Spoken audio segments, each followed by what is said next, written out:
Hola, buenas tardes. Buenas Buenas tardes. tardes, ¿se escucha? Juan. Buenas, sí, sí, se escucha. Bien, buenas tardes. Bueno, bienvenidos a ese encuentro de hoy. Muchas gracias por asistir a unas fechas tan complicadas de fin de año, pero como son muchas las consultas que estamos recibiendo, queríamos charlar un poco. Vamos a empezar grabando, ¿sí? Porque están llegando va a llegar mucha gente y de diversos países, así que vamos muchos indiferidos también. Me presento, mi nombre es Ana Carla de Andrade. Soy directora de Anaconda. Hoy estamos acá con el doctor Damián Pobiuska, que va a brindar una presentación breve, ¿sí? Y enseguida damos los detalles como descriptivos de la formación, ¿sí? Eh, Así que bienvenidos y gracias por estar. No sé cómo, Damián, si Sí, te vas ya a abrir que puedan preguntar a medida que vaya presentando o quieres como quieran, como que quieran. Sí, sí. Si alguien posteriormente. tiene preguntas, puede hacerlas, sí, no, no hay inconveniente. Bueno, bienvenidos, gracias por venir. Sí, sabemos que diciembre es una época difícil, sí, pero bueno, acá estamos. Bien, contarles un poquito para enmarcar un poco de qué estamos hablando, ¿no? A ver, brevemente, vamos a hablar, a poner un poco algunos conceptos muy, muy brevemente, ¿no? Primero, ¿qué son los psicodélicos? ¿Sí? Probablemente la mayoría de los que están acá tengan idea o por lo menos hayan escuchado o mucha gente por ahí está en el tema ya. Los psicodélicos son un grupo de sustancias que tienen un efecto muy profundo sobre la mente, que la verdad que son muy antiguos en la historia humana, ¿sí? No hay registros del uso de alguno de ellos de por lo menos hace 9.000, 10.000 años, ¿sí? En culturas, en rituales chamánicos, en diferentes culturas indígenas, ¿sí? Curioso que esto se dio con diferentes sustancias a lo largo del mundo, en diferentes lugares, ¿sí? Pero en Occidente, digamos, para nuestra cultura occidental, los psicodélicos es como que aparecieron en los 50, básicamente. Anteriormente no eran muy conocidos, no, o lo estudiaba algún antropólogo, ¿sí? Pero cuando se descubrió el LSD, ¿sí? El descubrimiento medio accidental por Albert Hoffman, 1938 lo descubrió accidentalmente y después lo resintetizó en 1943 y lo probó, ¿sí? Es como que ahí los ojos de Occidente dijeron, che, ¿qué es esto? Acá hay algo interesante, ¿no? Entonces, cuando hablamos de psicodélicos, hablamos de un grupo de sustancias que actualmente los conoce como psicodélicos clásicos, ¿sí? El LSD, la psilocibina, la dimetiltriptamina y la mescalina, ¿sí? Son sustancias que tienen orígenes distintos, ¿sí? El LSD es sintético, la psilocibina está en hongos, el DMT está por todos lados en la naturaleza, ¿sí? Conocido en nuestro medio por la ayahuasca generalmente, que es una cocción que tiene DMT, y la mescalina que está en el San Pedro y en el peyote. Son sustancias que comparten un mecanismo de acción, actúan a través de un receptor de serotonina, ¿sí? Que es digamos, el lugar principal que desencadena los profundos efectos que estas sustancias generan, ¿sí? Cuando uno bloquea ese receptor de serotonina, con un fármaco, ¿sí? Si le damos, por ejemplo, risperidona o ketanserina, que es un fármaco que bloquea el receptor 2A de serotonina a una persona, y después le damos LSD, psilocibina, la persona no tiene experiencia psicodélica, ¿sí? La experiencia no ocurre. Entonces, comparten ese mecanismo de acción, son sustancias muy seguras, ¿sí? Porque prácticamente no tienen dosis letal conocida, ¿sí? Porque estos receptores están la mayoría en las cortezas cerebrales y no en áreas delicadas que manejan, por ejemplo, funciones vitales en el cuerpo, ¿no? Como el tallo, la protuberancia. Hay ciertas zonas que manejan, no sé, la frecuencia cardíaca, la temperatura, sí, la frecuencia respiratoria, ¿sí? No hay muchos receptores 2A en esas zonas, entonces los psicodélicos no provocan depresión respiratoria, por ejemplo, como si lo hacen los opiáceos. Bien, son seguras si se las usa en modo adecuado, ¿no? Porque sabemos bien que una persona bajo los efectos de un psicodélico, digamos, está en una situación de vulnerabilidad y de cierto riesgo si hace cosas que por ahí no son adecuadas para hacerlas en ese estado, ¿sí? Después, más adelante, se amplió este grupo de los psicodélicos, ¿sí? A otras sustancias que funcionan por otras vías, ¿sí? Por ejemplo, el MDMA, el éxtasis, la ketamina, la ibogaína, el 5-metoxi-DMT. Hay un montón de sustancias que tienen otros mecanismos de acción, que también se los conoce como psicodélicos, ¿sí? Pero que son un poquito más complejas, ¿sí? Ya esto de la seguridad no corre tanto para esas sustancias, ¿sí? Ahí la dosis y todo esto es muy importante. Psicodélico significa una sustancia que hace que la mente se exprese, se vea, se manifieste, ¿sí? Es una palabra que inventó un investigador en los años 50, cuando eh, en- Humphrey Osmond era una persona que estaba investigando sobre mescalina en aquella época, ¿sí? Y el escritor Aldous Huxley, ¿sí? Conocido, un escritor inglés que vivió en Estados Unidos, se interesó mucho en la mescalina, ¿no? Y le pidió a Osmond si lo podía guiar en una experiencia con mescalina. Y Osmond le dio mescalina en un setting terapéutico, y Huxley escribió un libro, Las puertas de la percepción, ¿no? Un clásico hoy en día de los psicodélicos. Y ellos se siguieron escribiendo en cartas, entonces en una de las cartas Osmond, medio con una rima, crea esta palabra psicodélico, ¿no? Que viene de psique y de delos, ¿no? Psique de mente y delos, algo así como manifestar, expresar, ¿sí? Entonces son sustancias que permiten que la mente se vea, se exprese, ¿sí? Ese es el común. Estas sustancias inicialmente, bueno, se investigaron mucho en los 50, en los 60, hubo muchísimo interés, ¿sí? Sobre todo en el LSD primero y después las demás. Eh, Ocurrió también que salieron un poco del ámbito de la investigación e influyeron mucho en la cultura, ¿sí? La cultura hippie de la época, en la contracultura. Y eso fue como una bomba para la sociedad americana de aquella época porque es como que llegó en un momento donde había otras cosas ocurriendo, la libertad sexual, los anticonceptivos, el feminismo, todo un montón de cosas que aparecieron en una sociedad conservadora de posguerra, ¿no?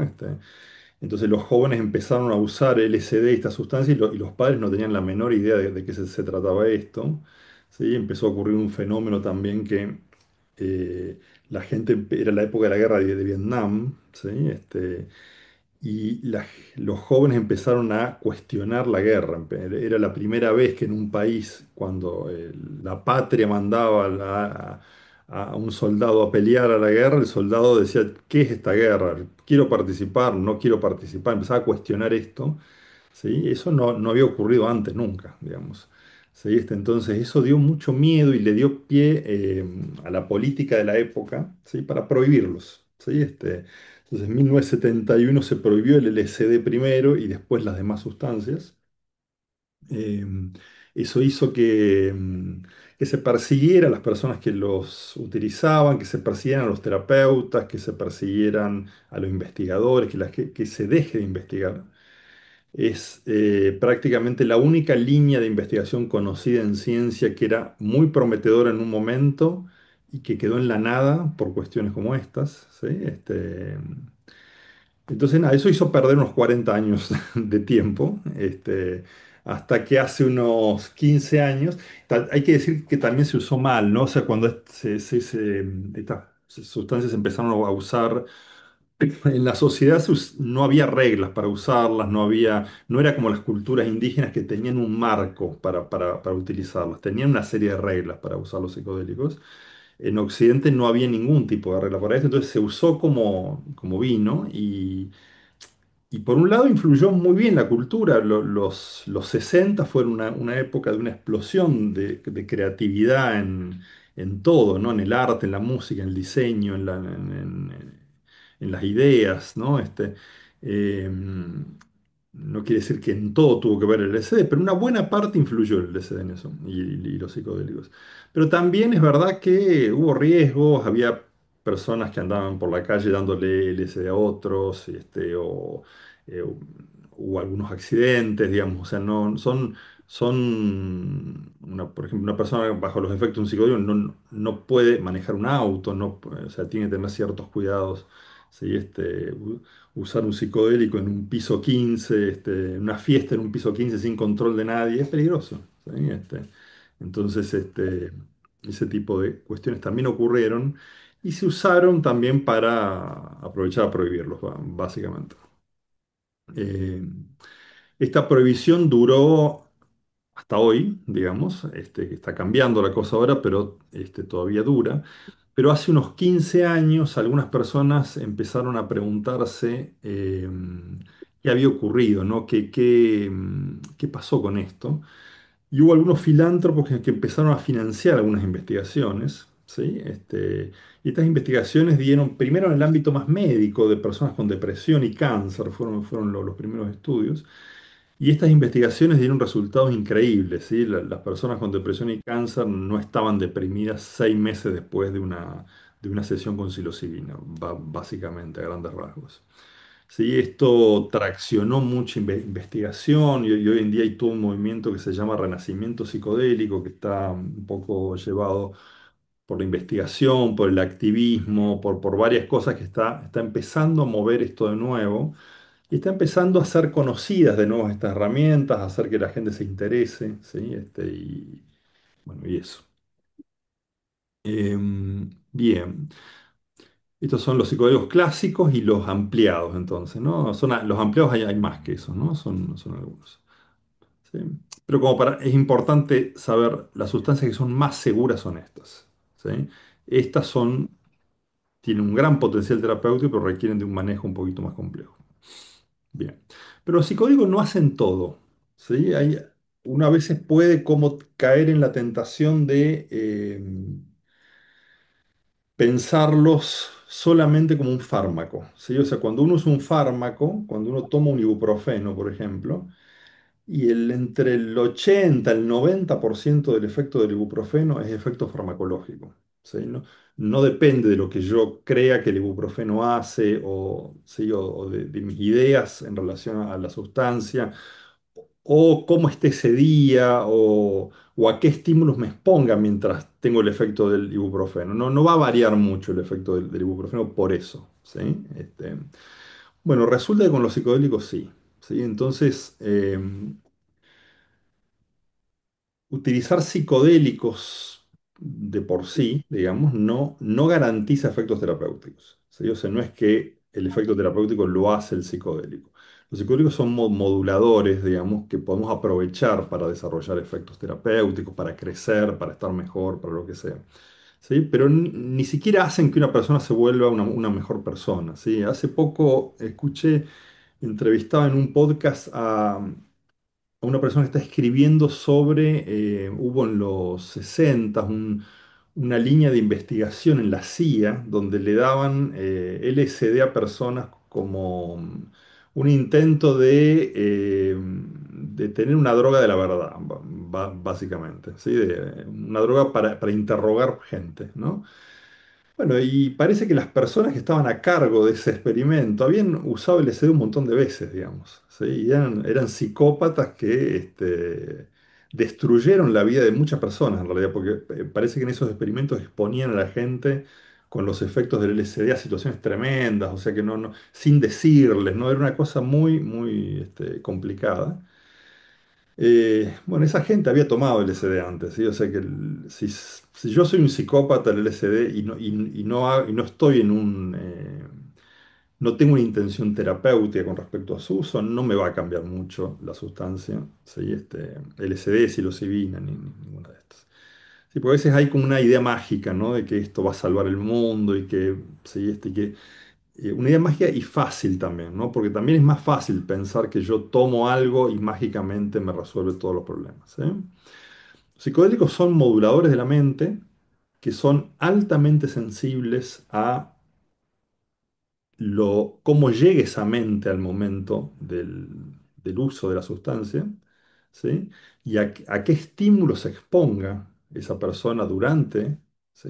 Los efectos de la sustancia y cómo lo elabore después a eso, ¿sí? O sea, toda esa cosa que se abrió durante la experiencia, bueno, cómo la puedo elaborar, cómo la integro, cómo la entiendo, ¿sí? Porque no siempre es obvio, ¿no? No siempre es tan claro el mensaje, ¿sí?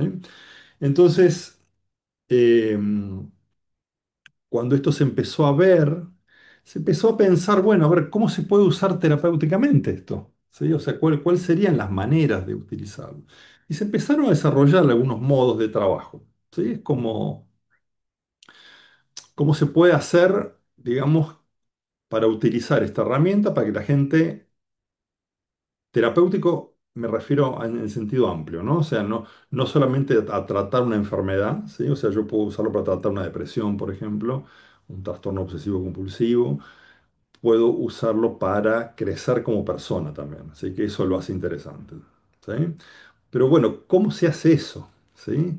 Entonces, en los 60 algunas personas empezaron a desarrollar algunos modelos de cómo utilizar esto. Y los primeros fueron estos, las terapias psicolíticas por un lado, ¿sí? Las terapias psicolíticas y las terapias psicodélicas eran las dos grandes formas de uso. Las terapias psicolíticas se usaron más en Europa, ¿sí? Y lo que se hacía era usar dosis relativamente bajas de psicodélicos con una terapia psicoanalítica, que era la terapia de la época, digamos, con la idea de que los psicodélicos podían favorecer el acceso a material inconsciente, ¿sí? Los psicoanalistas generalmente lo que hacían es ayudar a que la persona se dé cuenta, ¿sí? de ciertos aspectos inconscientes, llevarlos a la conciencia, ¿sí? para poder elaborarlos y todo esto, ¿no? Entonces le daban a las personas dosis bajas, que a veces no eran tan bajas, ¿sí? pero muchas veces, ¿sí? A veces se usaba entre 50 y 200 microgramos de LSD, que era muy mucho eso, ¿sí? Una o dos veces por semana, y se hacían entre 10 y 50 sesiones, ¿sí? La dosis se ajustaba para que el paciente pueda comunicarse, ese era el punto, ¿no? El paciente necesitaba hablar en la sesión, ¿sí? Y se usaba la terapia psicoanalítica de la época, ¿no? Esa fue una de las maneras. Y después en Estados Unidos y Canadá se desarrolló otra manera, que es la terapia psicodélica, que se usaba para tratar adictos primero, ¿sí? Personas con alcoholismo, con adicciones graves, se las preparaba un tiempo largo, ¿sí? Y se tenía la idea de que si la persona tenía una experiencia media mística de conexión con algo sagrado, eso podría ayudar mucho a que la persona deje la adicción, ¿sí? Eh, un poco estas ideas venían de el éxito que tenían algunos grupos religiosos para tratar alcohólicos ¿sí? Y ese tipo de cosas. Entonces acá se hacía una sola sesión con dosis altas, muy altas, 400 microgramos de LSD, que es mucho eso. ¿Sí? Se preparaba mucho a la persona y se la ponía en un setting con música, con un ambiente que pudiera favorecer una experiencia mística. ¿Sí? Esas eran las terapias psicodélicas. Estas dos formas son las dos formas que se usaron en aquellas épocas. Y lo que ocurrió es cuando se prohibió en el 71 es que toda la gente que estaba trabajando en esto tuvo que dejar de trabajar, básicamente, o trabajar escondidas, ¿sí? Porque era ilegal, porque estaba perseguido, porque estaba mal visto también. ¿Sí? Hubo una campaña mediática con relación a los psicodélicos que decían que los psicodélicos causaban daños en los cromosomas, que los psicodélicos generaban malformaciones al nacimiento, que hacían que la gente no fuera fértil, que la gente se quedaba mirando al sol hasta que se quedaba ciega, que hacía que las personas se prostituyan, ¿no? Toda una serie de cosas una campaña mediática muy fuerte que hizo que no se viera bien seguir trabajando con esto, ¿sí? Entonces esa gente medio que dejó de trabajar Y lo complicado que también, cuando dejó de trabajar o la gente empezó a trabajar medio lo que se llama el underground, que es en la clandestinidad, dejó de haber contacto entre colegas, que es una de las cosas que hace crecer cualquier ciencia y cualquier práctica, ¿no? Los terapeutas se juntan, se publican libros, papers, cosas que van haciendo que el conocimiento vaya avanzando, se vaya integrando unas cosas con otras. Entonces, dejó de haber todo eso y las personas se empezaron a aislar, ¿sí? Y empezó a haber algunas formas de trabajo que eran muy personales de cada terapeuta, digamos, no había una forma general de trabajar, ¿sí? Entonces, eso siguió durante muchos años. Y llegó hasta nuestros días, digamos, ¿no? Hoy cuando uno dice terapias asistidas con psicodélicos o terapias psicodélicas, digamos, ¿con qué nos encontramos? Si una persona dice, yo quiero usar un psicodélico terapéuticamente, escuché que esto, vi los documentales de Netflix y quiero ver, porque entendí que me puede ayudar. Bueno, ¿con qué me encuentro? ¿Sí? Bueno, es bastante diverso el panorama. ¿Sí? Porque la verdad que hay un poco de todo y hay un montón de cosas que son muy diferentes, ¿sí? Entre sí. Una de las cosas que encontramos son los terapeutas underground, que son las personas que siguieron trabajando, ¿sí?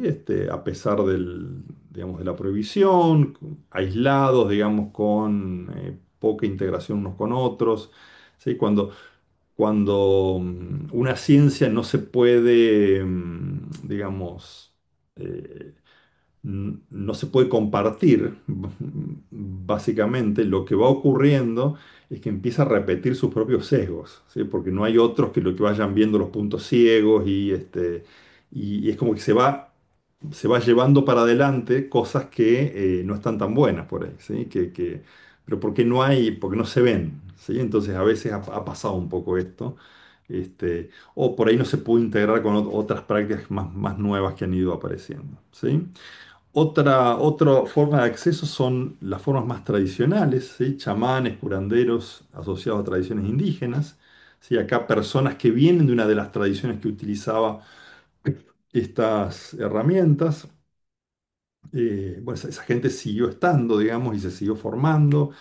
Generalmente son personas que provienen de alguna etnia, que los verdaderos chamanes no son muchos, hay que decir, no son tan frecuentes, ¿sí? Y se forman desde muy chicos, ¿sí? Generalmente un chamán se forma desde la niñez, generalmente, ¿sí? Tiene una cosa interesante que es el conocimiento de la herramienta de muchísimos años y generaciones, ¿sí? Eh, y a veces a una cosa media mágica, ¿sí? Que se maneja en esos medios, ¿sí? Pero también a veces el problema que suelen tener es que se valida demasiado en la tradición la cosa, ¿sí? Entonces, cuando uno se apoya solo en la tradición, es difícil integrar con lo nuevo, ¿sí? Porque todo lo nuevo amenaza la tradición generalmente, ¿sí? Entonces, a veces esas prácticas que son muy tradicionales tienen el riesgo de no poder integrarse con cosas nuevas que hoy en día sabemos, que hoy en día entendemos de otro modo, con otro tipo de ideas, ¿sí? Es como que cargan algunos prejuicios por ahí, ¿sí? Que hoy en día ya en el mundo ya no están, digamos, ¿no? Es como a veces los estándares de seguridad no son muy altos, ¿sí? Porque convengamos que la seguridad es un criterio moderno, ¿sí? Entonces a veces hay situaciones complejas a nivel de salud, ¿sí? Un ejemplo clásico, el tabaco, ¿sí? Las purgas con tabaco, hay muertos por purgas con tabaco, ¿sí? El tabaco, a veces el tabaco se usa, se macera unas hojas de tabaco mapacho, generalmente en la Amazonia, ¿no? Que se usa como una preparación para la ayahuasca previamente. Eh, entonces genera un estado físico muy extraño, a veces vómitos, ¿sí? Y hace que la experiencia de ayahuasca sea mejor después. Pero tiene un efecto anticolinérgico, sí que se llama, que puede provocar arritmias severas. Entonces ha muerto gente por el tabaco. Entonces mucha gente dice, voy a tomar ayahuasca que es más fuerte, el tabaco no debe ser tan problemático. Y ahí tenemos un error, equiparar porque una sustancia fuerte es más peligrosa, digamos. ¿No? Entonces, bueno, eso ha ocurrido y ocurre, ¿no? Entonces, después también tenemos los neochamanes o los chamanes urbanos, ¿sí? Donde acá también hay un poco de todo, ¿no? Son personas que no son de una etnia, ¿sí? Pero bueno, tienen algunos conocimientos, los mezclan, generalmente mezclan conocimientos de varias etnias, ¿sí? Hay dos formas básicas, la forma más indígena y otra forma más New Age, que es una forma que viene proliferando ahora, hoy en día, ¿no? Donde acá el apoyo puede ser excesivamente, la práctica puede estar demasiado apoyada en la fantasía, ¿sí? Y a veces, como por ahí hoy en día sabemos, los psicodélicos son sustancias que ponen a la persona en un estado de sugestionabilidad muy alta, ¿sí? Entonces es muy fácil que la persona bajo efectos de un psicodélico crea cosas que no creía antes, ¿sí? Entonces es complicado éticamente esto hoy en día, ¿sí? A veces esto no se hace con maldad, a veces la persona está convencida, digamos, y no, este, y no es que lo está haciendo a propósito esto, ¿no? Es como, pero bueno. Entonces, hay como muchas creencias extrañas que se incorporan, que no son creencias solamente, esas creencias después tienen influencias en las decisiones que las personas toman más adelante. Y cuando esas creencias se incorporan bajo los efectos de un psicodélico, tienen una sensación de verdad muy alta, ¿sí? Entonces es riesgoso y hay que manejarse con muchísimo cuidado y tacto ahí, ¿sí? Si queremos usar los psicodélicos de manera terapéutica y no para una secta, ¿sí? ¿Sí? Que las hay. Las religiones que usan psicodélicos, ¿sí? Hay varias religiones que han tomado los psicodélicos como un sacramento, ¿sí? Clásicamente en Brasil hay dos muy grandes, la Unión do Vegetal, el Santo Daime, ¿sí? Son dos religiones tienen muchos años ya, donde se usa la ayahuasca como un sacramento, ¿sí? La iglesia nativa americana también con el peyote, sí, hay un montón de, ¿sí? Que es otra manera que mucha gente tiene para acceder a un psicodélico. En Brasil es frecuente que las personas accedan a un psicodélico a través de una de las iglesias. Y acá el problema que está es el adoctrinamiento. ¿Sí? Es como, ¿sí? Yo estoy bajo los efectos de un psicodélico y alguien me lee un sermón, ¿sí? Entonces habría que ver. Bien. Los terapeutas de los estudios clínicos también, ¿sí? Cuando empezó a haber estudios clínicos, empezó a haber gente que tuvo que aprender. Generalmente esta gente le fue a preguntar a los terapeutas underground cómo se hace. Porque hoy en día ni en la facultad de medicina, ni en la facultad de psicología se enseña cómo utilizar psicodélicos, ¿sí? Los psicodélicos son drogas de abuso para la medicina. Entonces, no, este es un conocimiento que no viene de la formación de grado o de posgrado, ¿sí? Entonces, esta gente le fue a preguntar a la gente que estaba usando los psicodélicos, bueno, ¿cómo se hace? ¿Qué esto? Y fue aprendiendo. eh, lo que pasa es que esta gente tuvo mucha restricción, fueron estudios que se aprobaron con muchos peros, ¿no? Entonces, ellos armaron una forma de trabajo donde privilegiaron la seguridad por sobre todo, ¿sí? Entonces, por ejemplo, ponen dos terapeutas con un paciente, nada, hay como toda una cosa que es de muchísimo cuidado, pero nosotros creemos que no es el mejor de los settings, ¿sí? O sea que, digamos, dos personas mirando a una persona que está bajo los efectos de un psicodélico, para mucha gente no es lo ideal. Sí, es muy cuidado, pero eso puede despertar otras cosas y interferir bastante, más allá de que se le saca sangre, se le mide la presión, se le miden cosas a la gente, que eso también tiene una influencia importante. Pero bueno, es gente que también ha aprendido a trabajar con esto. Es muy caro esto también en el futuro porque requiere dos terapeutas por cada paciente. Esto aumenta el costo de las terapias psicodélicas un montón, con lo cual, nada, es como, también es algo que está replanteando hoy en día sí, a ver qué tanto tiene que ser así. El uso recreativo y los psiconautas, los psicodélicos se siguieron usando recreativamente. de muchas maneras, ¿sí? Alguna gente lo siguió usando muy bien para explorar la mente, para comprender cosas, ¿sí?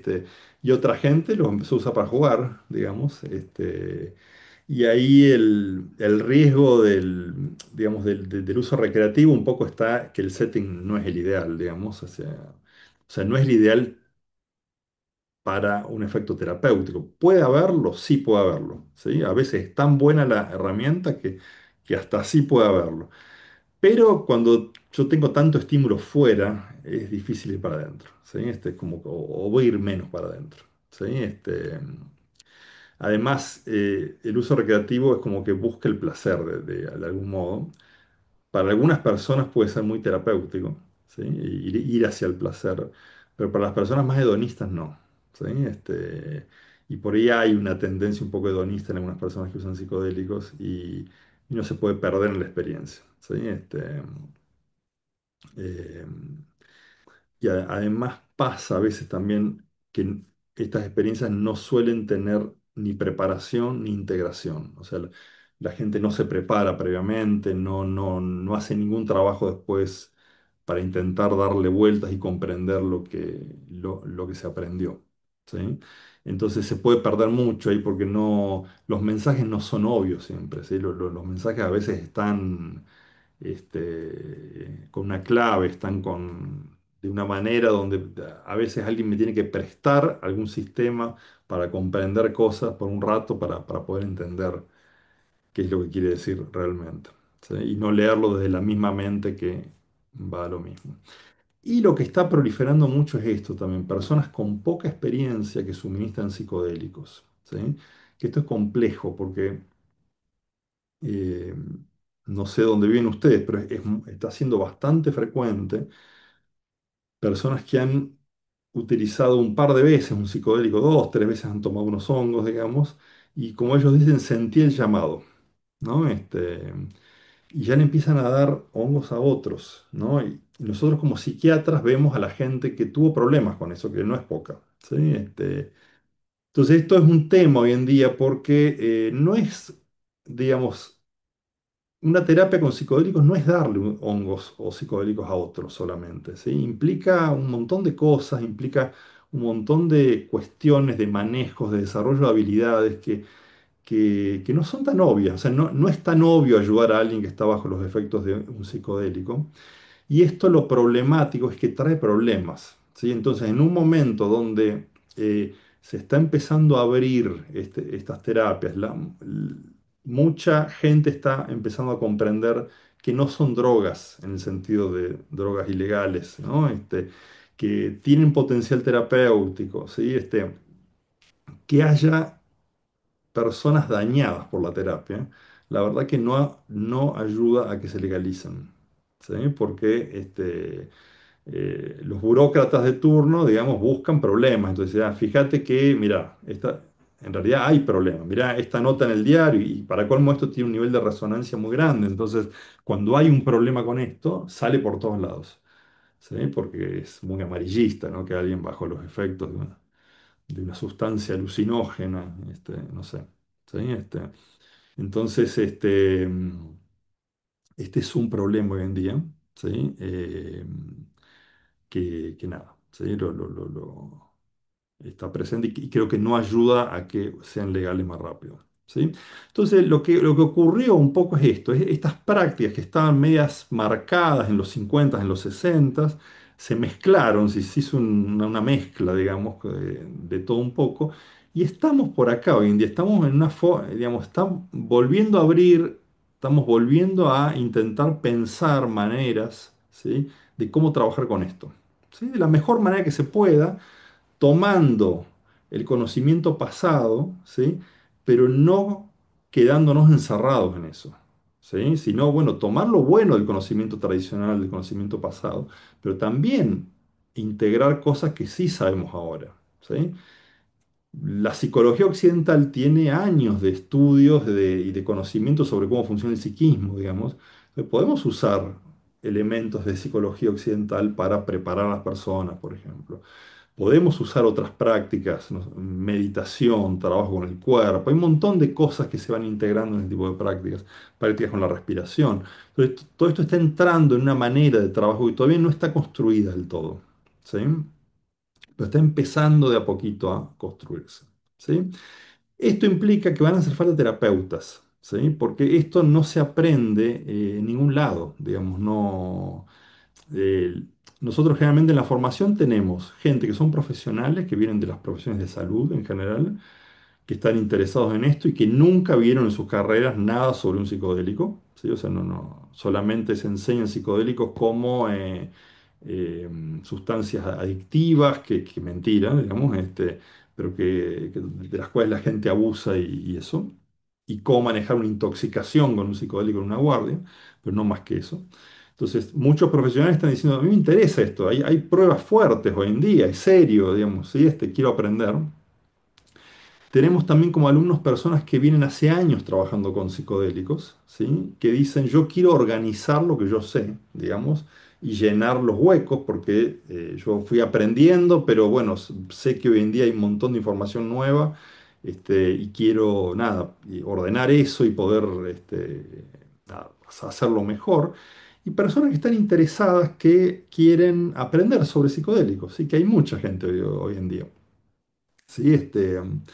Pero las vías que se están pensando, ¿sí? Como en relación a los trabajos asociados a estos, no están cerradas las profesiones de salud, ¿sí? Seguramente para tratar a un paciente con una depresión resistente, la ley nos pida que seamos psiquiatras o psicólogos, ¿sí? Eso,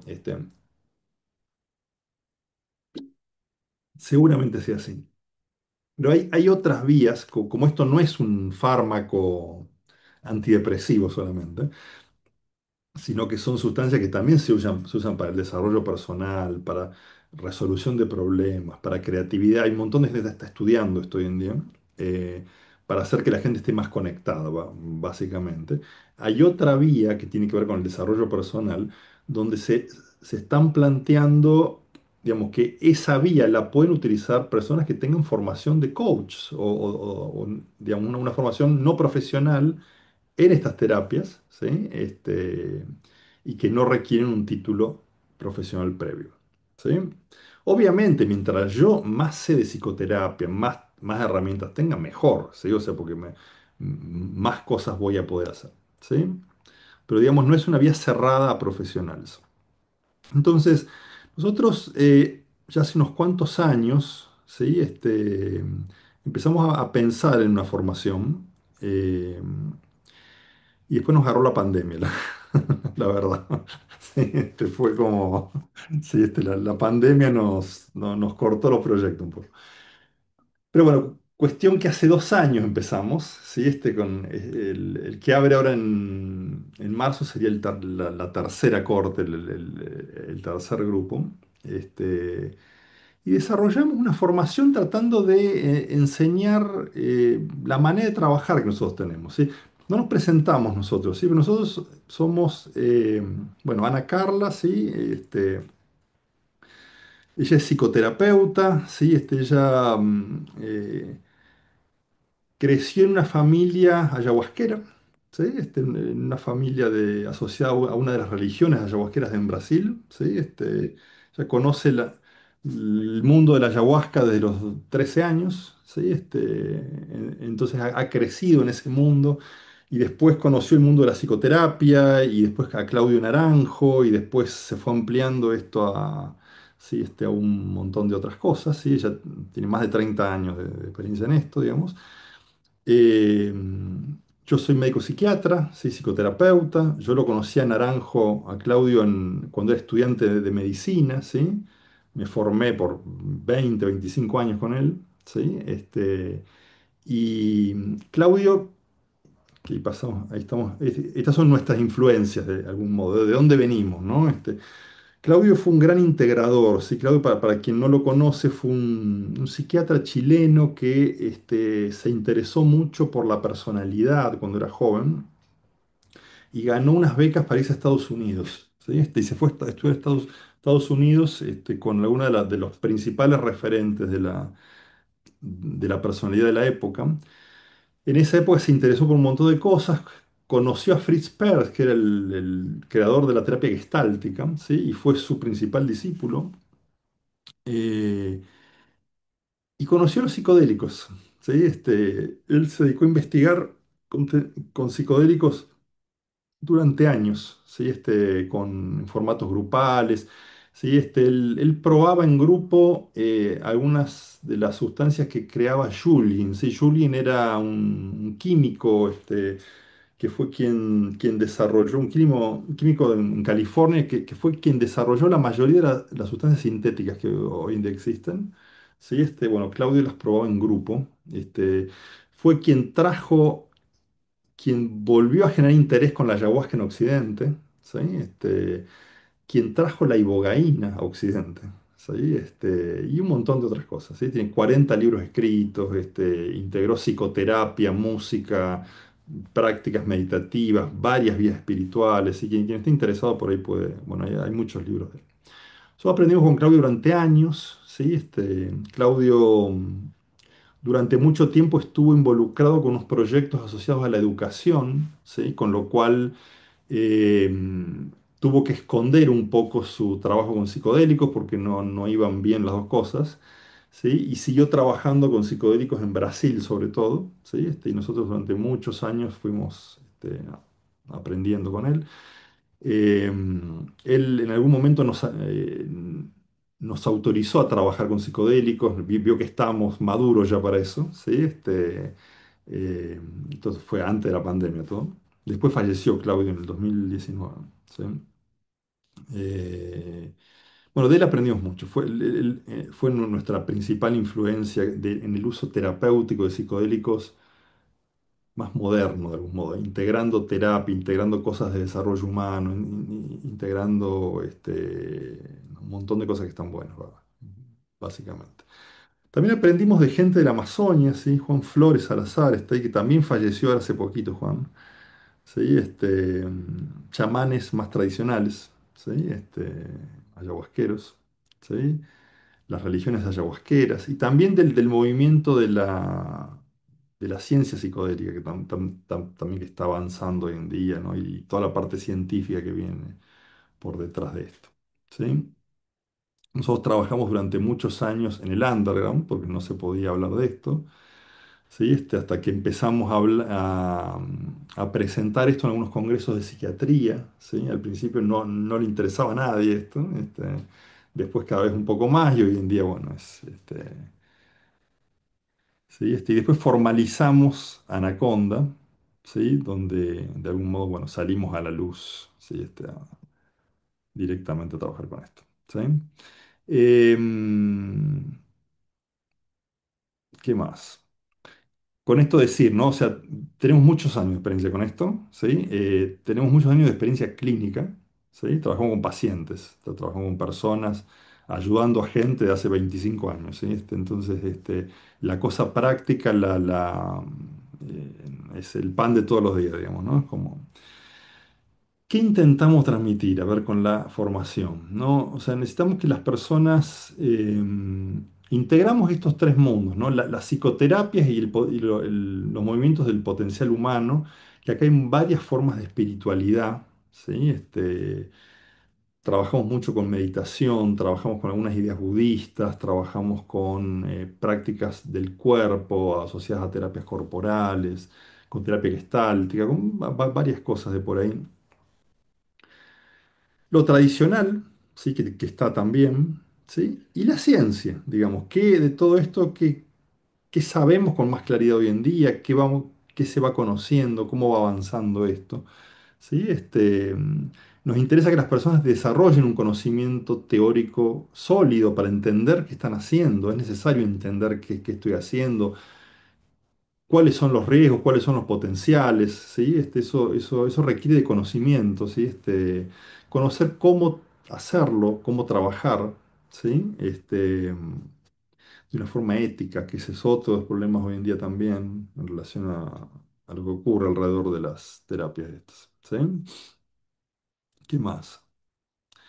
Entonces, el proceso formativo tiene una línea que es con el conocimiento teórico. No solo el conocimiento teórico tiene diferentes complejidades, ¿sí? Entonces, lo que intentamos hacer en la formación es dividirlo como en estratos, ¿sí? Entonces, hay una capa que le llamamos capa A, digamos, que es una capa que está como predigerida, ¿no? Es una capa que acerca el conocimiento más complejo a las personas que no tienen formación científica previa, ¿sí? Generalmente suelen ser textos reescritos, ¿sí? Los volvemos a escribir facilitándolos, o algunos textos que son fáciles, ya que son comprensibles, que no requieren tener una base previa para comprenderlos, ¿sí?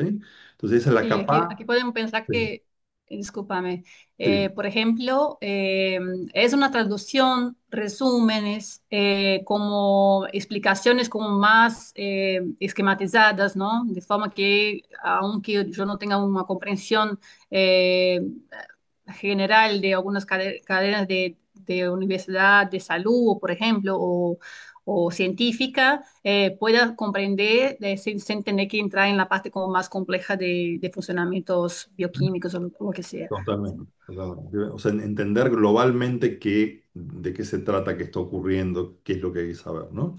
Después hay una categoría B, donde ya es un poquito más compleja, pero se entiende todo, todavía. Sí, muchas personas eh, por ahí quien no tiene formación previa, leyendo la capa A, puede entender la capa B, porque ya tengo una base, digamos. Y después hay una capa C, que es más difícil esa, ¿sí? Que esa por ahí ya son los papers, son cosas que son más complejas, pero que algunas personas quieren entrar ahí y está bien, digamos. No es obligatoria esa capa, digamos, pero para mucha gente, o para algunos temas, porque por ello puedo tener más interés en algún tema que en otro, ¿sí? Y puede ser interesante tener una información ya, digamos, con cierto criterio de búsqueda hecha, ¿no? O sea, no, porque hoy en día hay mucha información, entonces a veces poder, nada, encontrar un tema. Conocimiento práctico, ¿sí? Aprender a usar prácticamente esto, qué se hace, qué no se hace, de qué manera, ¿sí? Toda la cosa concreta, digamos, ¿sí? Para realizar. El desarrollo de criterios también nos interesa mucho que ustedes pueden desarrollar ciertos criterios, sobre todo en las partes más clínicas, en las partes más de interacciones. Por ejemplo, trabajamos mucho en segundo año, por ejemplo, con, no sé, interacciones, por ejemplo, y nos interesa que ustedes puedan entender. ¿Por qué no se puede mezclar una sustancia con otra? ¿Sí? O un fármaco con una sustancia. Y no buscar una lista solamente. ¿Sí? Yo tengo una lista, se puede, no se puede, listo, ¿no? Hay listas, hay que decirlo, que andan circulando por internet que están mal. ¿Sí? O sea, que, que no están bien hechas, ¿sí? Y a veces no hablan de algunas interacciones que pueden ser problemáticas, ¿sí? Porque además todo esto va cambiando, no es algo que sea un conocimiento que ya está ahí escrito en piedra, ¿no? Hay información nueva y todo esto. Entonces nos interesa que los alumnos vayan desarrollando un criterio para decir, bueno, a ver, esto se puede, esto no se puede. A esta persona le doy un psicodélico, a esta persona no, ¿no? Es como, ¿sí?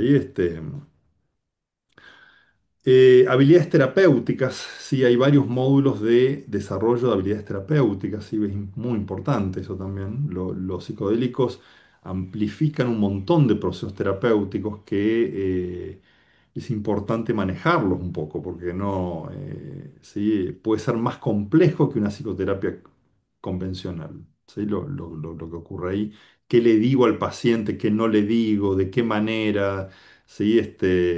Cuestiones que ocurren ahí, ¿sí? Como se llama en el psicoanálisis la transferencia, donde sí están ocurriendo cosas que tienen que ver con el pasado de la persona y la persona me está poniendo a mí en un lugar que no soy yo, que es una figura del pasado.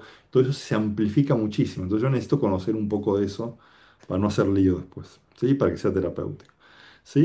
Desarrollo personal del terapeuta también tiene la formación un trabajo de autoconocimiento, ¿sí? Que es súper importante. El terapeuta no es una máquina, ¿sí? El terapeuta funciona con su personalidad y si yo no me conozco, ¿sí? No voy a ver mis puntos ciegos y los voy a repetir en el otro, ¿sí? Entonces, algunos trabajos más de autoconocimiento son necesarios, ¿sí? Para poder verse, para poder tener claridad con respecto a qué cosas repito, a qué cosas ¿sí? A qué juegos que el otro me propone yo voy fácil y en qué otros no, ¿no? Es como hay una serie de cosas que son necesarias, ¿sí?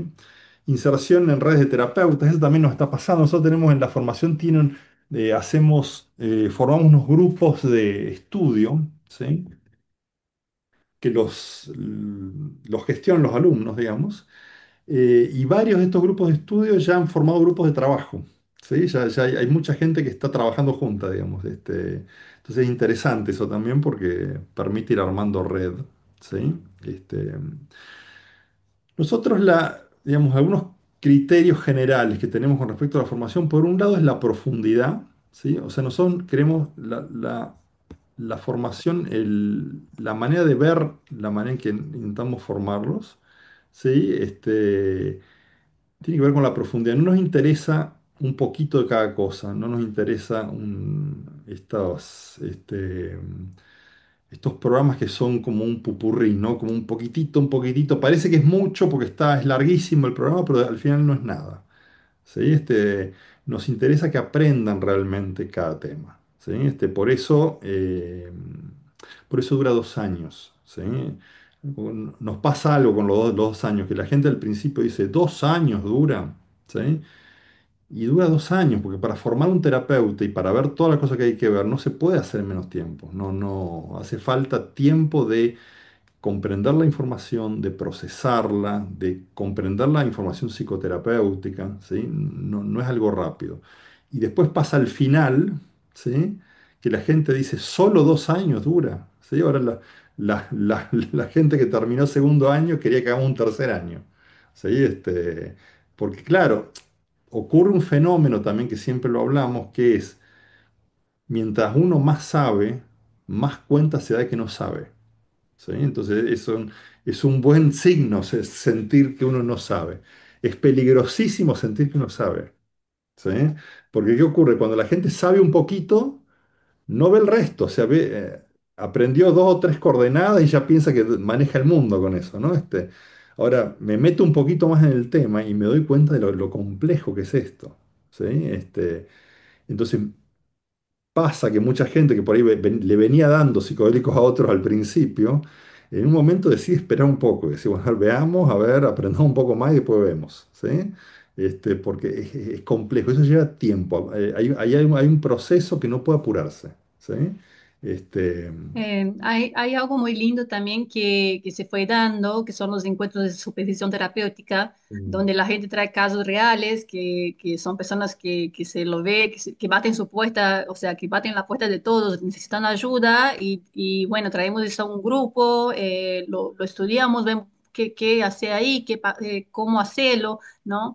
Y es tan rico ese encuentros que, bueno, el grupo entero de que terminó ahora, por ejemplo, decidió que no, que quiere seguir haciendo los encuentros quincenalmente para seguir profundizando, ¿no? mm, Y creo que también esa es la belleza de renacimiento psicodélico, diciendo, de poder hablar de eso abiertamente sobre la mesa, ¿no? Porque es un saber vivo que estamos pudiendo profundizar ahora de manera técnica, ¿no? De manera como real, concreta, y que es vivo, es en movimiento, ¿no? Es en intercambio entre todos los sí, profesionales.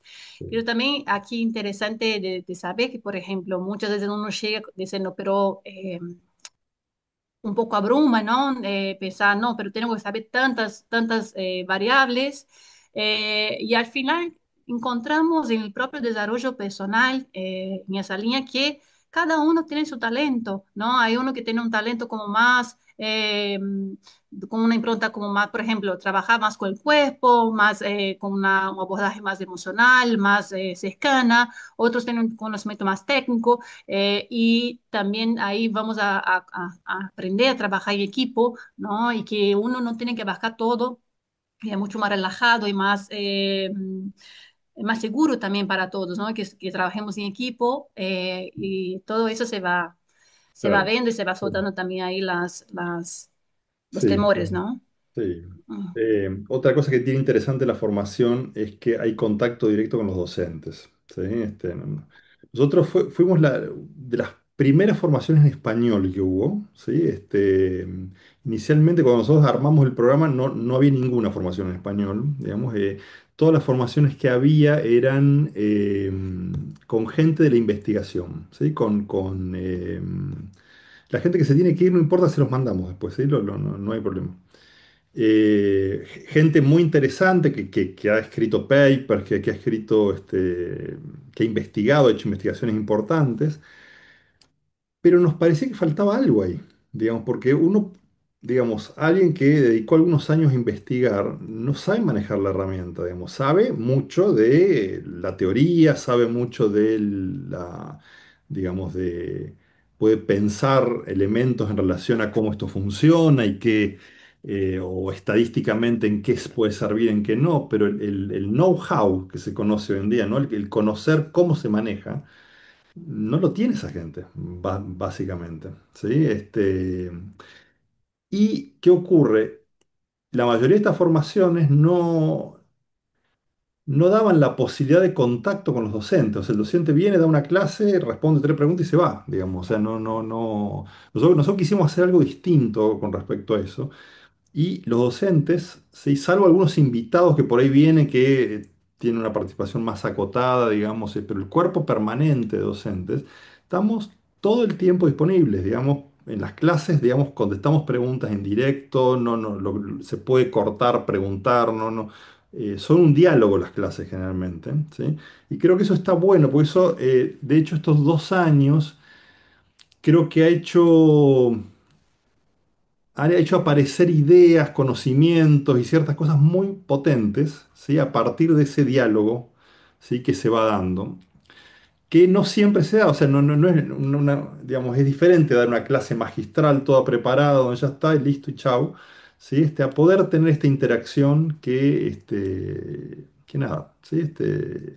Respondemos todas las preguntas, ¿sí? Generalmente las respondemos en vivo, no hay es directo, o sea, en todas las clases se puede dialogar, no son clases unidireccionales, ¿sí? Lo pueden ver en la página, no está tan actualizada la página, está el cuerpo de docentes permanente y hay invitados también que van variando, ¿sí? Vamos invitando gente todos los años distinta, ¿sí? Em, Entonces, son 2 años, hay un aula virtual con bastante material, ¿sí? Que lleva tiempo leerlo y procesarlo, ¿sí? Cada módulo tiene uno o dos temas, digamos, que vamos tocando. Hay grupos de estudio entre alumnos, que eso ayuda mucho a sostener el aprendizaje, ¿sí? Generalmente, como hay gente de formaciones variadas, se han generado como algunas dinámicas que están buenas, donde por ahí la gente que tiene más formación en ciencia ayuda a la gente que no la tiene, y la gente que tiene más formación práctica ayuda a la gente que no tiene formación práctica, y así. Grupos de supervisión, donde vemos casos clínicos, vemos casos reales, digamos, ¿sí? A veces nuestros, a veces de ustedes, ¿sí? Dependiendo ¿sí? Del momento, ¿sí? Y formación continua, ¿sí? Ahí está más o menos el programa de las clases. Primer año son 7 módulos virtuales. Estos módulos son en horario de Argentina, de 19 a 21. Este horario para la gente de España es un poco tarde. Lo que venimos haciendo con la gente de Europa generalmente es lo grabamos y lo subimos al aula virtual inmediatamente termina. Entonces la gente de Europa lo puede ver el sábado a la mañana esto. ¿Sí? Y se suma en vivo a este otro de la tarde, ¿sí? Y sábados de 9 a 3 una vez al mes. Hay 2 jornadas que son compartidas primer y segundo año, ¿sí? Que son más largas, son de 10 a 18 todo horario Argentina esto, ¿sí? Los grupos de estudio, que en general son cada 15 días o varían de acuerdo al grupo, eso, ¿sí? Y el material del Classroom. El segundo año es a la tarde, es el sábado a la tarde, ¿sí? Y también tiene grupos en la semana de supervisión clínica, ¿sí? Bien. El programa es amplio, lo pueden ver en la página, ¿sí? Básicamente lo que tocamos es conocimientos sobre psicodélicos, farmacológicos, fenomenológicos, ¿sí? Evidencia, o sea que esto se va actualizando todo el tiempo. ¿Para qué? vamos sabiendo que hay pruebas de que esto sirve, ¿sí? Pruebas medibles, ¿no? O sea, sirve para tal cosa y no para tal otra. Hay un montón de datos que van apareciendo, se pueden usar en esta población y no en aquella, ¿sí? Resulta que ahora se puede también en esta otra población. Había, por ejemplo, personas con trastorno límite de la personalidad. Era un criterio de exclusión en los estudios al inicio, ¿no? No se le daba a personas con borderline, personalidad borderline, no se le daban psicodélicos. Hasta que en algún momento se empezó a ver que esto podía servir para procesar el trauma. Y las personas con trastorno límite tienen mucho trauma generalmente. Entonces se está repensando esto hoy en día, ¿sí? Eso es algo que va cambiando, ¿sí? Habilidades terapéuticas, ¿sí? De manejo de situaciones asociadas a los psicodélicos, cómo se intervienen las terapias asistidas con psicodélicos, cómo eh, nada, ¿sí? ¿Qué otras cosas pasan? ¿Sí? Autoconocimiento y desarrollo del terapeuta, que lo decíamos recién, diseño y preparación de experiencias psicodélicas, cómo preparo, o sea, cómo preparo una persona para una experiencia psicodélica, cómo diseño un setting para una experiencia de tal tipo, hay varios tipos de setting, ¿sí? Cómo integro, cómo ayudo a que esa persona pueda ir comprendiendo lo que ahí ocurrió, ¿sí? Y llevándolo a su vida cotidiana, que eso no es solamente contar la experiencia, ¿sí? Es más complejo el trabajo, ¿sí? Y hay un montón de herramientas que pueden usarse, seguridad, reducción de daños, ¿sí? Manejo de crisis, o sea, cómo se maneja una crisis en una experiencia con psicodélicos, ¿sí? Que las hay, ¿sí? Este, eh, después el programa lo pueden ver más detalladamente en la página, ¿sí? Creo que es ese es el programa básico. Después vamos agregando temas. Este año agregamos un tema que nos pareció interesante, el tema de los falsos insights, por ejemplo, que sí, todo este manejo de ideas que aparecen con mucha claridad durante la experiencia, ¿sí? Y que parecen muy reales, pero que no son reales. ¿Sí? Que es complejo el manejo, ¿sí? Y otras cosas que van apareciendo. El retiro, ¿sí? Mucha gente dice, pero el retiro. El retiro es importante hacerlo, ¿sí? Porque el retiro, primero que ahí nos conocemos personalmente, ¿sí? Que es distinto a las pantallitas del Zoom, a estar ahí con la persona. Segundo, que es una experiencia de autoconocimiento muy potente, ¿sí? También es una forma de ver el trabajo nuestro en vivo, ¿sí? Porque una cosa es decir lo que uno hace, otra cosa es ver lo que esa persona hace, ¿sí? Y es de algún modo el contacto con algo que está vivo, con una tradición viva, ¿sí? Que eso no es menor, ¿sí? El retiro tiene una impronta de Naranjo, digamos, el trabajo de Claudio. Es distinto al trabajo de Claudio, pero tiene la impronta y está influenciado por el trabajo de Claudio, ¿sí? Y creo que de algún modo es como tomar un poquito, probar un poco de eso, ¿sí? Eh, el retiro es tan bueno que el 80% de las personas que lo hacen lo vuelven a hacer, ¿sí? Así que realmente funciona y nos interesa mucho que lo hagan porque creo que para ser terapeuta, no, o sea, no es ir a tomar un psicodélico solamente, que eso lo pueden hacer en cualquier lado, ¿sí?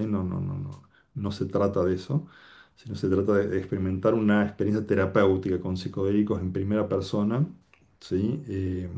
Eso es el retiro generalmente. El retiro está abierto a gente que, o sea, no solo alumnos de la formación, ¿sí? Es un retiro abierto. Preparamos a la gente un mes antes, ¿sí? Empezamos con un mes de preparación previa, ¿sí? Dura una semana el retiro y después hacemos un mes de elaboración posterior de integración, ¿sí? O sea que son 2 meses y una semana el retiro.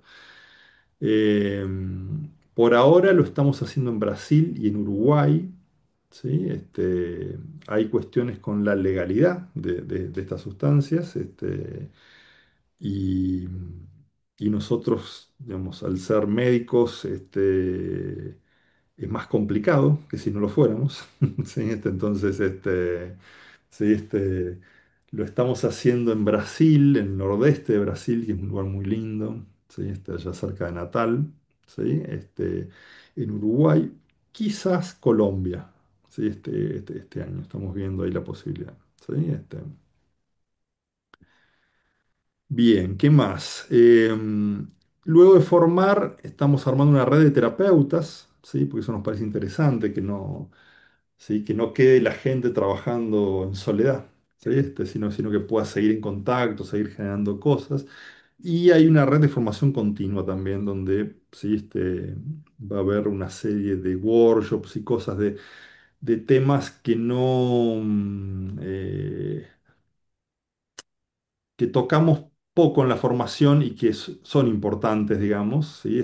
Pero requieren de mucho tiempo para desarrollarse, ¿no? Sí, va a haber dos workshops al menos este año, uno de Enneagrama, sí, que Enneagrama es Enneagrama para terapeutas psicodélicos, ¿no? Un módulo para aprender a usar esta herramienta de la personalidad, ¿sí? En relación a las terapias asistidas con psicodélicos. Va a haber también un módulo de aspectos transpersonales de las experiencias psicodélicas que también son de complejo manejo, ¿sí? Y algunas otras cosas más. Sí, quizás algunos módulos clínicos también, ¿sí? Es como, ya iremos viendo. Pero la idea un poco es esa. Eh,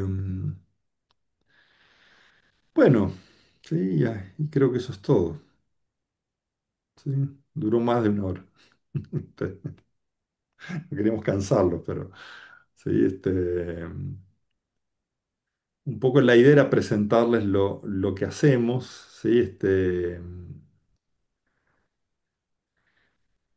Nada, nosotros tenemos un perfil bastante bajo, digamos, tenemos poca presencia en redes, no nos estamos mostrando mucho, la verdad no nos gusta aparecer demasiado, digamos, o sea, no somos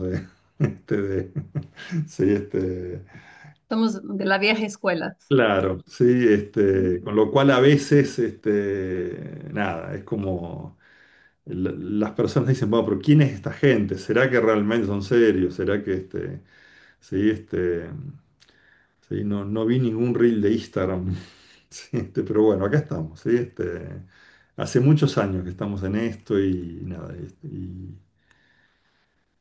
y, y sobre todo nos hemos especializado en gente que nunca ha usado psicodélicos, ¿sí? O sea que le hemos dado hemos usado a mucha gente que tuvo su primera experiencia psicodélica, ¿sí? Que es algo complejo, ¿sí? Porque ¿sí? Por ahí quien ya tiene mucha experiencia es más fácil, ¿sí? Pues ya sabe dónde va de algún modo. ¿Sí? Pero hemos trabajado muchísimo con eso y nada, y eso mismo. Y además somos clínicos, ¿sí? Nosotros trabajamos en el día a día con pacientes, o sea, vemos gente todo el día, ¿sí? Entonces, tenemos el conocimiento práctico también, ¿sí? El conocimiento de la clínica, el ojo clínico, digamos, ¿sí? Que eso, ¿sí? Y también es muy valioso hoy en día eso, ¿sí? Porque no es algo que se desarrolle rápido, ¿sí? Pero bueno, a ver, quizás podemos abrir a preguntas, ¿les parece? A ver si alguien quiere preguntar algo, compartir algo, algún comentario.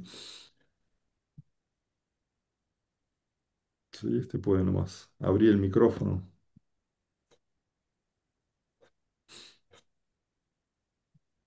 Bien. Bueno, yo voy al revés. Bueno, ¿Se escucha? se escucha, sí, sí, sí. Ah, bueno, para los que, no sé, tengan cierta aprensión, yo empecé al revés, yo empecé por el retiro y ahora estoy interesado en la formación, así que es muy clara hoy la información. Al revés, sí. Y a los que por ahí les da un poco de cosa, les quiero contar que yo fui de los que entré por la ventana al retiro, digamos, para la formación, y Claro. ahora justamente me interesa la formación. Eso. Sí, sí, sí, sí, sí, sí. Sí, es verdad, hiciste el camino opuesto. Pero hay mucha gente que lo hizo, ¿no? O sea, hay muchas personas que hicieron al revés, que empezaron por el retiro este, y después se interesaron en los psicodélicos, ¿no? Es como, eh, nada, cuando algo nos toca tanto, nos dan ganas de saber más, ¿sí? Básicamente. ¿Sí? Hay alguien que pregunta, soy programadora, no tengo formación ni clínica ni de coach. Sí, o sea, las formaciones de coaching son parecido a esto que estamos haciendo, digamos. Son formaciones en alguna rama de la psicoterapia, ¿sí? No profesional, básicamente. Y hay que decirlo, la verdad, hay muchos coaches que son mucho mejores que muchos psicoterapeutas profesionales. Entonces, no, sí, a veces no se trata de que es menos. ¿Sí? La terapia con psicodélicos en Sí. pediatría y adolescencia, ¿a partir de qué edad se utilizan? Mira, yo creo que ahí yo sería cauto con eso. Yo creo que en principio yo lo usaría en adultos, ¿viste? Es como hay datos que no se saben todavía, ¿viste? O sea, a ver, tenemos datos de que en poblaciones indígenas se usan los psicodélicos en chicos o en las iglesias ayahuasqueras en adolescentes, ¿sí? Eh, pero hay que ser cautos. Yo creo que ahí tendría cuidado, ¿viste? Con un cerebro en formación todavía no sabemos, ¿sí? Entonces habría que tener cierto cuidado. ¿Sí? Yo creo que son más Sí, terapias. recién estamos con Sí. sí, con los primeros estudios ahora actualmente con epidemia y niños con autismo, Mm, sí, pero también con un enfoque más por su potencial patógeno, ¿no? Como de para mejorar su relación social y como ansiolítico también, pero son estudios que recién que están haciendo con una población muy chiquita, ¿sí? claro, Lo que sabemos es que, bueno, el cerebro termina de formarse por vuelta de 25 años, sí, con lo cual, sí. bueno, ahora están Yo creo haciendo que estudios como claro, más, ahí también como cualquier herramienta terapéutica, digamos, ¿no? O sea, el riesgo se pesa en relación a lo complejo del problema, ¿sí? Si yo tengo un problema muy complejo y hay alguna herramienta que pueda ayudar y tiene algo de riesgo, bueno, ahí la balanza cambia, ¿no? Quizás hace falta datos para usarlo como tratamiento, ¿no? Pero se está pensando, digamos, hay estudios en relación a autismo, por ejemplo. ¿Sí? Entonces, pero hay que tener cuidado de no caer en las ideologías de que porque es natural es bueno, ¿sí? O porque me ayudó a mí va a ayudar a todo el mundo, ¿sí? Porque no siempre es así, ¿sí? Entonces, ahí lo, hay que esperar tener datos más seguros. Ahí preguntan a ver si el retiro es al finalizar el primer año o el segundo. Se puede, el retiro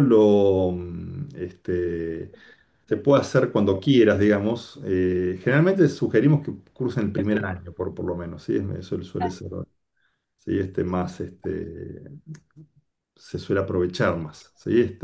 Pero ya te digo, hay gente que lo ha hecho antes de empezar, hay otra gente que lo ha hecho al terminar, ¿sí? Hay otra gente que lo ha hecho durante el...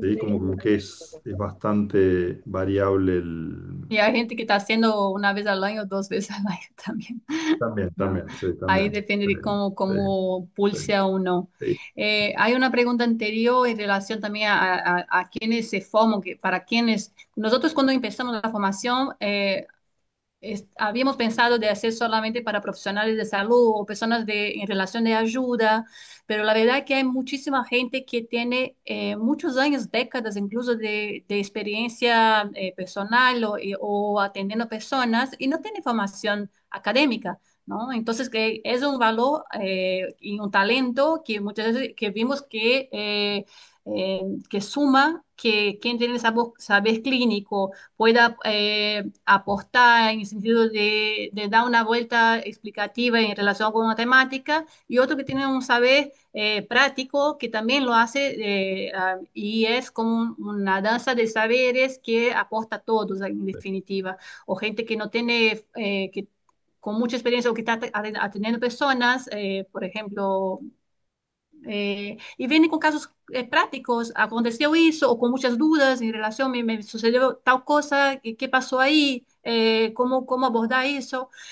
Así que en definitiva fue como una buena decisión abrir a todos que tengo interés, porque también pasa que muchas veces uno tiene un interés porque vio un documental en Netflix, por ejemplo, wow, eso tiene potencial, quiero saber más por acá. O gente que en algún momento se animó y tuvo una macro o tomó una micro de algún psicodélico y lo atravesó por el cuerpo. Entonces, y eso es como es un interés que brota de qué fue que me pasó aquí, qué potencial tiene eso, cómo puede hacer que es distinto de lo que decimos de esas personas que dicen que, bueno, recibí un llamado y ahora mi misión es estar brindando eso a todo el Sí, mundo, sí, ¿no? Ponemos en el agua, ¿no? También hay una cultura como de resolvamos el mundo con eso. Es sí. distinto, es algo como muy, personal y bueno, y de ahí ya se sale el interés. Sí. El certificado que se puede dar hoy en día es por formación de tantas horas en terapias. Digamos, hoy en día ningún certificado en el mundo puede habilitar a alguien a trabajar con una sustancia ilegal. ¿Sí? Eso hay que saberlo porque ni que lo dé una universidad, digamos. ¿Sí? A lo único que pueden habilitar los certificados de todas las formaciones que hay en el mundo es a trabajar en un estudio clínico, ¿sí? Que haya logrado la legalidad de la sustancia por otro lado, o a trabajar en un lugar donde la sustancia sea legal, ¿sí? Que eso está cambiando mucho también, ¿sí? Es como hay un par de modelos en el mundo. Hay dos vías, digamos, que están buscando legalizar los psicodélicos. Está la vía médica, ¿sí? Que viene haciendo estudios y todo esto. La vía médica tuvo un revés el año pasado con el MDMA. ¿Sí? El MDMA se presentó, había hay una organización en Estados Unidos muy grande, se llama MAPS, ¿sí? Que presentó, viene estudiando el MDMA para trauma severo hace muchos años. Y el año pasado hizo la presentación ante la FDA para que le aprueben el MDMA como un fármaco. ¿Sí? Bueno, la FDA dio vueltas y al final les dijo que no, ¿sí? Por unas cuestiones que les encontró ahí en relación a los estudios y todo esto. Eh, lo otro que viene por detrás de eso es la psilocibina, que viene mucho más sólida, porque hay mucho más estudios, es más, sí, más contundente, que aparentemente se va a hacer la presentación este año, el año próximo, en 2026. ¿Sí? Entonces, las chances de que se pueda aprobar la psilocibina para tratar la depresión resistente son grandes, ¿sí? Porque hay mucha prueba. ¿Sí? Es difícil que la FDA pueda buscarle alguna vuelta a esto. Eh, Esa va a ser una vía más médica de aprobación, pero paralelamente hay otra vía que está ganando terreno en el mundo que tiene que ver con el activismo, que ha logrado ya en algunos estados en Estados Unidos aprobar las terapias con hongos psilocibe, que en estos lugares están aprobadas estas terapias de modo no médico ni psicológico, son coach lo que las aplican, que están formados, están en un registro, o sea, están controlados, no es que cualquiera puede vender y dar hongos, ¿sí? Pero tienen que tener formación previa. Y tanto en Oregon como en Colorado, ¿sí? Se ha logrado, ¿sí? Poder desarrollar esa vía. Esa forma se está copiando en otros estados en Estados Unidos, ¿sí? Y es probable que este año haya más estados. Y hay gente en Chile y gente en Uruguay que está tratando de copiarlo. ¿Sí? Entonces, es como un sistema que viene avanzando, que viene legalizando las terapias con psilocibina en realidad. ¿Sí? Que yo creo que eso va a ir más rápido que la FDA, probablemente, ¿sí? Porque tiene menos burocracia por detrás. ¿Sí? Cualquiera, quien llegue primero de estas dos vías, va a abrir una posibilidad grande pronto. ¿Sí? Entonces, es como que el clima social es distinto hoy en día. Hay mucha gente este, que está viendo que los psicodélicos no son lo que se decían que eran. ¿Sí? Durante muchísimos años para la gente hablar de psicodélico era decir droga, era decir cocaína, heroína, todo en la misma canasta, ¿no? Bueno, eso, todo este movimiento del activismo, documentales, notas en diarios, información ha ido cambiando lentamente y hoy en día hay más conciencia de que esto es otra cosa, ¿sí? Entonces es como que el terreno para el cambio se viene dando, ¿sí? Y nada, ¿sí? Por eso es importante que estas terapias estén manejadas por gente que sepa lo que está haciendo, que esté formada, que pueda manejar crisis, que pueda, ¿sí? Que no haya malas praxis, digamos, ¿no? Para usar un término médico, ¿no? Porque las hay, ¿no? Sí. Eh, Creo que también hay el valor también de clases en vivo con los docentes, ¿sí? Que donde podemos estar actualizando constantemente cómo vamos evolucionando en todas esas temáticas, ¿sí? Tanto primero como segundo año hay módulos de aspectos legales, donde también ahí profundizamos todo lo que podemos saber y vemos la vigencia, cómo lograr trabajar en los distintos lugares, cómo vamos evolucionando con todo eso. sí, Que, sí. Eh, Nuestra manera de trabajar es muy neutra en realidad, ¿sí? No nos apoyamos mucho en nada, ¿no? O sea, a veces la gente se sorprende en el setting nuestro cómo no hay, no sé, imágenes, plumas, cosas, ¿no? Trabajamos con otra cosa, ¿sí? Es como, eh, trabajamos intentando no, digamos, ayudando a que la gente trabaje con sus contenidos internos y no influyendo, ¿sí? Con cosas desde afuera. Creo que esa es la mejor manera de que el trabajo sea realmente terapéutico, ¿sí? Y no termine siendo una mezcla de cosas donde la persona se sugestiona ¿sí? Entonces esa manera, nada, requiere de cierta neutralidad que se va aprendiendo a hacer, ¿no? Que es más difícil, ¿sí? Porque el sostén imaginario a veces ayuda, ¿sí? A pensar que es más real esto, ¿no? ¿No? A veces se usa mucho esto, no, no, yo vengo de una tradición muy milenaria y todo esto, ¿no? ¿No? Y tengo este objeto que, sí, ¿no? Lo traigo, es como algo, es un apoyo imaginario que tratamos de no usar mucho eso nosotros, ¿sí? Porque no hace falta, la verdad, ¿sí? Es tan contundente el trabajo que no lo requiere, ¿sí? Y además hace de que uno trabaje con lo que tiene dentro, ¿sí? Con las representaciones internas, ¿sí? Con lo que nos pasa, ¿sí? Y no con otras cosas que nos llevan más a la fantasía. ¿Sí? Bien, bueno. Sí, gracias por quedarse, sí, hasta el final. Sí, gracias por venir. Vamos, sí, y bueno, esperamos haberles despertado interés. Sí, Muy bien. saludo grande a todos y un lindo fin de año, que Buen fin puedan de año. transitarlo en calma, ¿sí? Y que tengan un lindo verano o un lindo invierno, dependiendo de donde También. estén. ¿Sí? Muchos Exactamente. saludos a todos. Gracias. Bien. Chao, chao. Hasta Chao, luego. felicidades.